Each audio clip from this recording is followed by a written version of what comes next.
Screening અસર અથવા shielding અસર બહુ જ સમજવું ડિફિકલ્ટ ક્વેશ્ચન, સમજવો તો પડશે જ, ઓનલાઈનમાં છે છતાં પણ આપણે શાંતિથી સમજવાનો પ્રયત્ન કરીએ.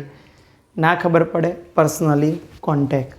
ઓકે, હવે પહેલાં તો સ્ક્રીનિંગ અસર એટલે શું પહેલાં તમે સમજી લો, હું પછી લાઈન ટુ લાઈન સમજાવું છું. સ્ક્રીનિંગ અસર એટલે અહીંયા કેન્દ્ર છે, આ કેન્દ્રની આજુબાજુમાં કક્ષાઓ છે. ધારો કે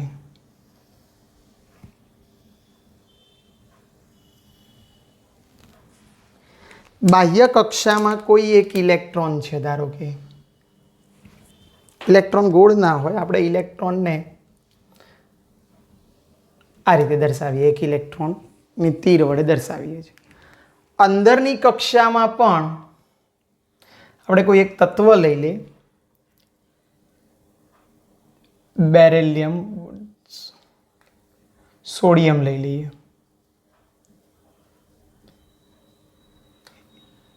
હિલિયમ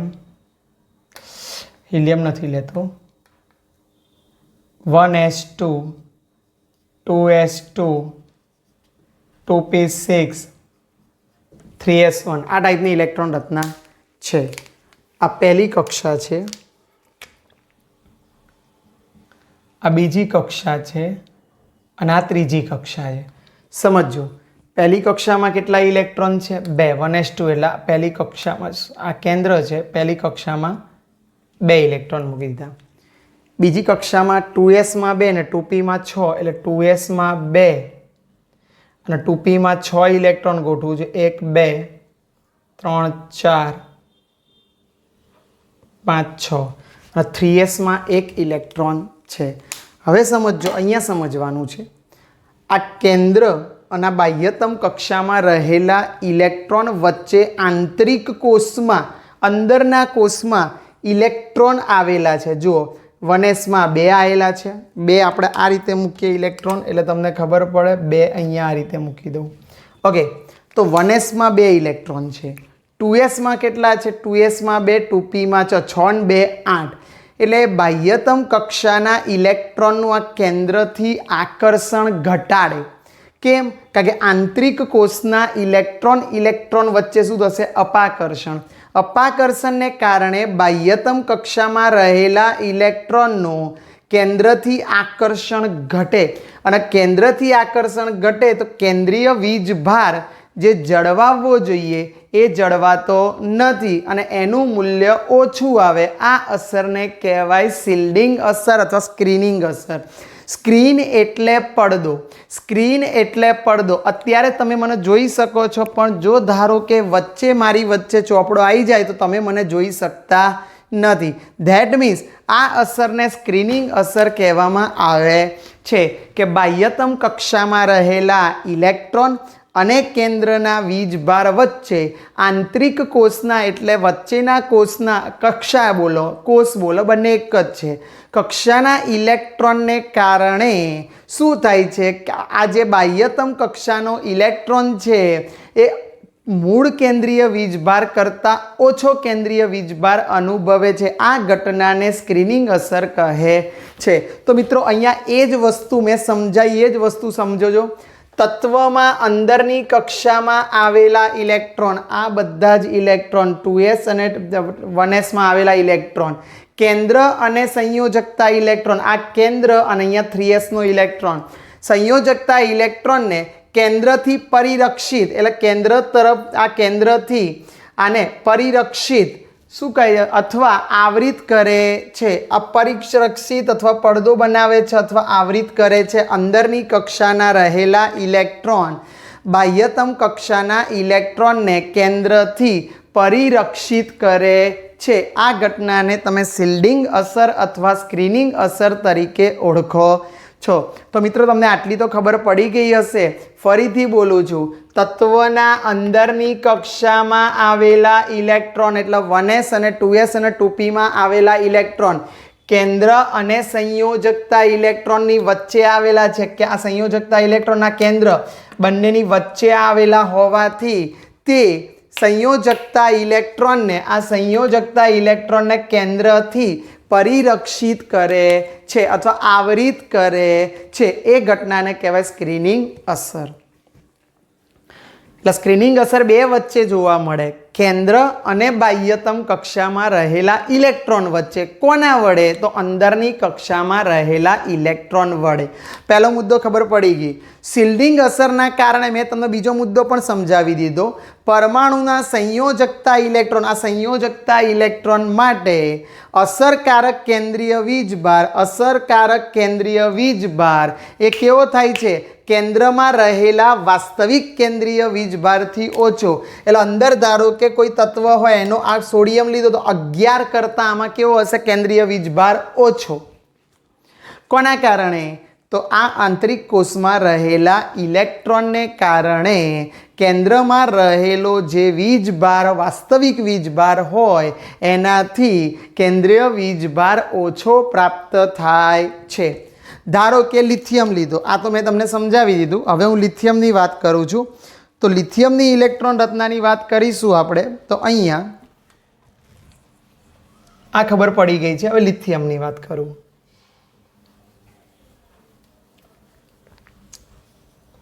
મિત્રો સ્ક્રીનની અસર આમ તો ખબર, સ્ક્રીન એટલે પડદો.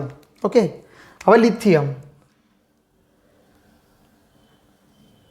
તો આ કેન્દ્ર થયું, આ પહેલી કક્ષા થઈ,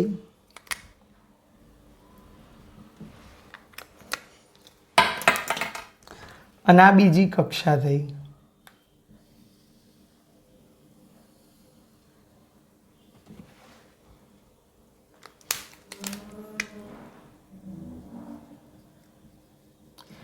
પહેલી કક્ષા એની ઇલેક્ટ્રોન રચના લીધો 1s2 2s1.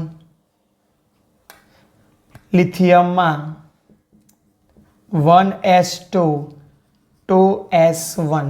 એટલે એવું કહી શકાય કે આ કેન્દ્ર છે, એનો કેન્દ્રીય વીજભાર લિથિયમના પરમાણુ ક્રમાંક જેટલો +3 છે. હવે સાંભળજો, આ 1sના 2 ઇલેક્ટ્રોન આ 2sમાં રહેલા એક ઇલેક્ટ્રોનને કેન્દ્રથી તરફ શું કરે છે? આવરિત કરે છે.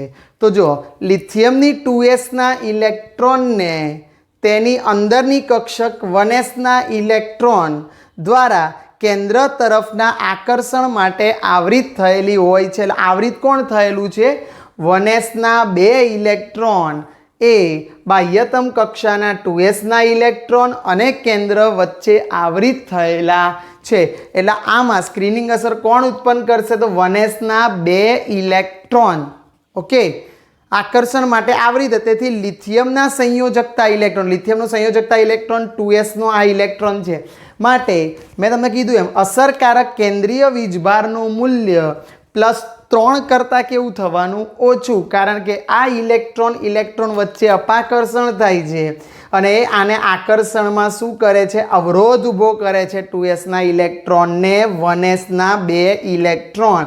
એટલે એના અસરકારક કેન્દ્રીય વીજભારનું મૂલ્ય 3 કરતાં ઓછું પ્રાપ્ત થાય છે. તો મિત્રો આટલી તમને પરફેક્ટલી ખબર પડી ગઈ હશે. જોઈ લો, સંયોજકતા ઇલેક્ટ્રોન માટે અસરકારક કેન્દ્રીય વીજભારનું મૂલ્ય વાસ્તવિક કેન્દ્રીય વીજભાર 3 કરતાં ઓછું માલુમ પડે છે. એ કરવાવાળો કોણ? 1sના 2 ઇલેક્ટ્રોન. ક્યાંથી? તો આ અસરકારક કેન્દ્રીય વીજભાર અને સંયોજકતા ઇલેક્ટ્રોન વચ્ચે આવરિત થઈ ગયા. એટલા માટે એના કેન્દ્રીય વીજભારનું મૂલ્ય 3ની જગ્યાએ શું કહેવામાં આવે છે? ઓછું જોવા મળે છે. એક થિયરી છે સ્લેટરનો અચળાંક. એના ઝેડ ઇફેક્ટિવનું માપન કરવા માટે આપણા કોર્સમાં જી નીટમાં તમે ભણશો સ્લેટરનો અસરકારક કેન્દ્રીય વીજભાર. ઓકે, તો હવે ખબર પડી ગઈ. તો હવે ધ્યાન રાખજો, આ તો પરફેક્ટ ખબર પડી ગઈ. હવે હું તમને કેટલાક ઉદાહરણો સમજાવું છું આના માટે. તો તમે લોકો જાણો છો કે ક્યારે આ સ્ક્રીનિંગ અસર સૌથી વધુ થાય? શબ્દ સાંભળજો, ક્યારે સ્ક્રીનિંગ અસર સૌથી વધારે થાય?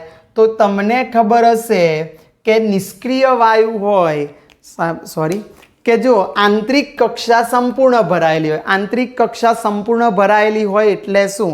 તો પ્રથમ સમૂહના તત્વો હું લઉં, લિથિયમ, ખાલી ના કે સોડિયમ, પોટેશિયમ, રૂબિડિયમ અને caesium.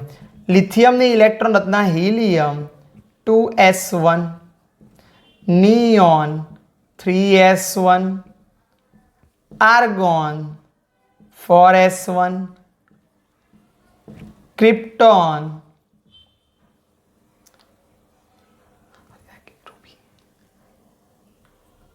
Lithium, sodium, potassium, rubidium, argon પછી કોણ આવે? Krypton 5s1, helium 2s1, sodium 3s1, argon 4s1, krypton 5s1. Okay, તો આ ઇલેક્ટ્રોન રચના સીઝિયમ, ઝેનોન 6s1. તો આ રીતે તમારી helium, neon, argon, krypton, xenon, radon. તો અહીંયા તમે જોઈ શકો છો કે આની અંદરની કક્ષામાં સંપૂર્ણ ભરાયેલી છે, કારણ કે ઉમદા વાયુ છે. ઉમદા વાયુ હોવાથી એની અષ્ટક રચના કેવી હોય? પૂર્ણ. પહેલાં સમજાવી દીધી છે. તો 2sના ઇલેક્ટ્રોનને એકદમ શું કરે છે? આવૃત કોણ થયેલા હોય છે? હિલિયમ વડે. આ 3sના ઇલેક્ટ્રોન કોના વડે આવૃત થયેલા છે? નિયોન વડે. તો અહીંયા જુઓ, જ્યારે પરમાણુની આંતરિક કક્ષા સંપૂર્ણ ભરાયેલી હોય ત્યારે સ્ક્રીનિંગ અસરની અસરકારકતા વધુ હોય તો લિથિયમમાં સ્ક્રીનિંગ અસરની અસરકારકતા વધુ. એટલે એવું જ કહે છે આલ્કલી તત્વોમાં આવી ઘટના જોવા મળે છે. આ પ્રકારની સ્થિતિ શેમાં જોવા મળે છે? આલ્કલી લિથિયમ કેવો? આલ્કલી સોડિયમ કેવો? આલ્કલી પોટેશિયમ કેવો? આલ્કલી રૂબિડિયમ અને સીઝિયમ બધા આલ્કલી ધાતુ તત્વો છે. તો જો કોની ઇલેક્ટ્રોન રચના હોય તો બાહ્યતમ કક્ષા NS, આ બધા NS છે.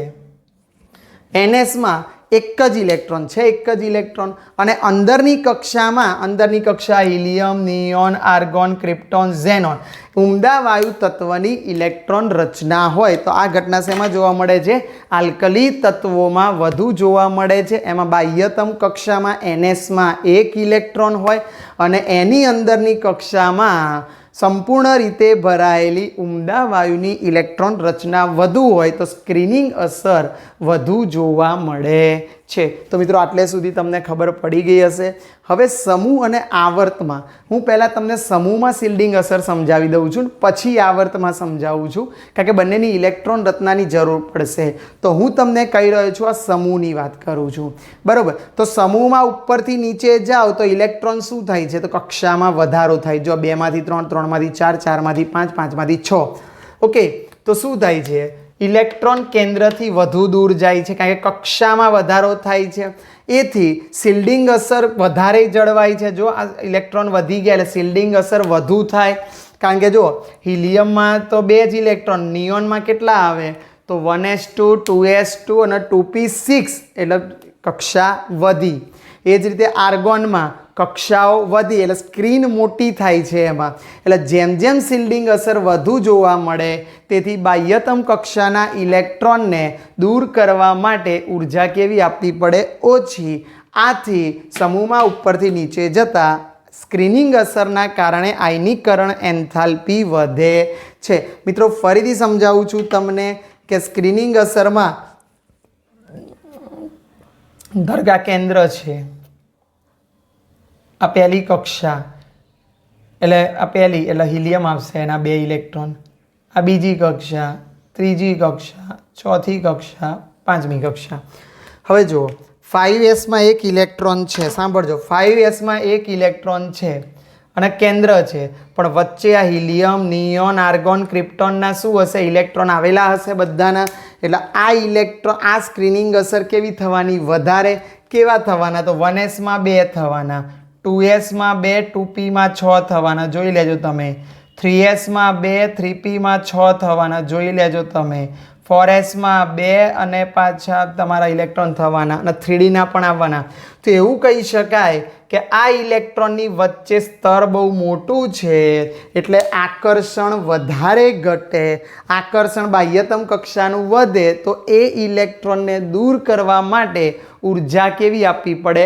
ઓછી. એટલે સમૂહમાં સ્ક્રીનિંગ અસરને કારણે આયનીકરણ એન્થાલ્પી ઘટે છે. એટલે જો આયનીકરણ એન્થાલ્પી ઘટે. મિત્રો આના ઉપરથી જ ખબર પડી ગઈ હશે તમને, એટલે આ શિલ્ડિંગ અસરનો એક પ્રતાપ કે ઇલેક્ટ્રોન નવી કક્ષામાં દાખલ થાય છે કે એટલે કે સમૂહમાં ઉપરથી નીચે જતા ઇલેક્ટ્રોન કેન્દ્રથી દૂર જાય છે, શિલ્ડિંગ અસર વધુ થાય છે, તેથી બાહ્યતમ કક્ષાના ઇલેક્ટ્રોનને દૂર કરવા ઉર્જા ઓછી આપવી પડે. ઉર્જા ઓછી તો આ એ ઓછી, આ એ એટલે આયનીકરણ એન્થાલ્પી ઓછી હોય છે.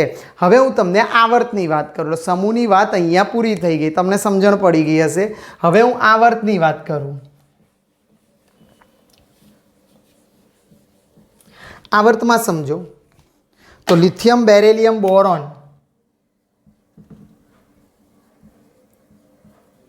Carbon, nitrogen. લિથિયમની ઇલેક્ટ્રોન રચના લખીશું હિલિયમ 2s1, બેરિલિયમની helium 2s2, helium 2s2 2p1, helium 2s2 2p2, અહીંયા helium 2s2 2p3, nitrogen oxygen લઉં, હિલિયમ 2s2 2p4. એટલે કહેવાનો મતલબ અહીંયા ઇલેક્ટ્રોન હજુ ફ્લોરિન લેવો હોય તો લઈ શકું, ફ્લોરિન, હિલિયમ 2s2 2p5. તો હું તમને એ જ કહું છું, લિથિયમથી ફ્લોરિન તરફ જાઓ તો ઇલેક્ટ્રોન ફક્ત એક જ કક્ષામાં ભરાય છે, એટલે બીજી કક્ષામાં. એટલા માટે આંતરિક શિલ્ડિંગ અસરમાં એટલો વધારો થતો નથી. વચ્ચે ઇલેક્ટ્રોન 2sના 2s જ રહે છે. જુઓ તો શિલ્ડિંગ અસરમાં વધારો નથી, એટલે કોઈ પણ કક્ષક લઉં તો ઇલેક્ટ્રોન આ પહેલી કક્ષાના બીજી કક્ષા. તો ઇલેક્ટ્રોન શેમાં ભરભર કરાય છે? તો બીજી કક્ષામાં જ ભરાય. 2sમાં એક ઇલેક્ટ્રોન, એટલે 1sમાં તો બે જ થયા ઇલેક્ટ્રોન. હવે એ તો બે એમના એમ રહેશે. 2s1 પછી 2s2 એટલે આમ થશે, પછી 2p1 એટલે આમ, 2p2 એટલે આમ, 2p3 એટલે આમ, 2p4 એટલે આમ, 5 અને 6 એટલે ફક્ત કેટલી કક્ષામાં ભરાય છે? એક જ કક્ષામાં, મુખ્ય કક્ષા 2માં જ ઉમેરાતો જાય છે. આ ઉપરાંત શિલ્ડિંગ અસરમાં એટલો બધો વધારો થતો નથી, કારણ કે 1sના જ બે ઇલેક્ટ્રોન છે, એ જ એનો વધારો. બાકી 1sના બે ઇલેક્ટ્રોન સિવાય કોઈ ઇલેક્ટ્રોન વધતા નથી. તેથી જેથી તે કેન્દ્ર તરફના આકર્ષણને સરભર કરી શકે. આ શબ્દ સમજવાનું છે. એટલે અહીંયા શું થાય છે? શિલ્ડિંગ અસર પ્રબળ છે, કેન્દ્રનો વીજભાર ઓલરેડી ઓછો છે. આથી અહીંયા શું થશે? સ્થિતિમાં સ્ક્રીનિંગ અસર કરતાં કેન્દ્રીય વીજભાર શું થઈ જાય છે? વધી જાય છે. શિલ્ડિંગ અસર ઓછી છે અને કેન્દ્રીય વીજભાર વધી જાય છે. અને કેન્દ્રીય વીજભાર વધે તો આકર્ષણ વધે. આકર્ષણ વધે તો એને દૂર કરવા માટે ઉર્જા વધુ આપવી પડે, એટલે આ એ વધે. કેમ કેન્દ્રનો વીજભાર વધે છે? તો તમે શું, લિથિયમમાં 3, બેરિલિયમમાં 4, 5, 6, 7, 8 અને 9. તો કેન્દ્રીય વીજભાર વધે છે, સ્ક્રીનિંગ અસરમાં બહુ વધારો થતો નથી. એટલે કક્ષામાં કેન્દ્ર અને ઇલેક્ટ્રોન વચ્ચેનું આકર્ષણ વધે છે. એથી આયનીકરણ એન્થાલ્પીના મૂલ્યો આવર્તમાં ડાબેથી જમણે તરફ જતાં વધે છે. તો મિત્રો તમને આટલી આઈ થિંક ખબર પડી ગઈ હશે. આમાં કોઈ કન્ફ્યુઝન હોય તો બી ફ્રેન્કલી પૂછી લેજો. સમૂહ, આવર્ત અને સ્ક્રીનિંગ અસર, આ 3 બાબતો આપણે આ ટોપિકમાં ભણ્યા. નેક્સ્ટ લેક્ચરમાં આપણે ભણીશું 2 અપવાદ છે, મેજર અપવાદ આ સમૂહના. બસ એટલું થાય તો ઇલેક્ટ્રોન આયનીકરણ એન્થાલ્પી પૂર્ણ. મિત્રો આયનીકરણ એન્થાલ્પી બહુ જ મોટી છે, એના પછી 2 ટોપિક જ બાકી રહેશે, ઇલેક્ટ્રોન પ્રાપ્તિ એન્થાલ્પી અને વિદ્યુત ઋણતા. જો આનામાં ના ખબર પડી હોય તો પર્સનલી ફોન કરીને પૂછી લેજો. આમ તો બધી કમ્પ્લીટ ખબર પડી ગઈ હશે. Thank you very much. મળીએ.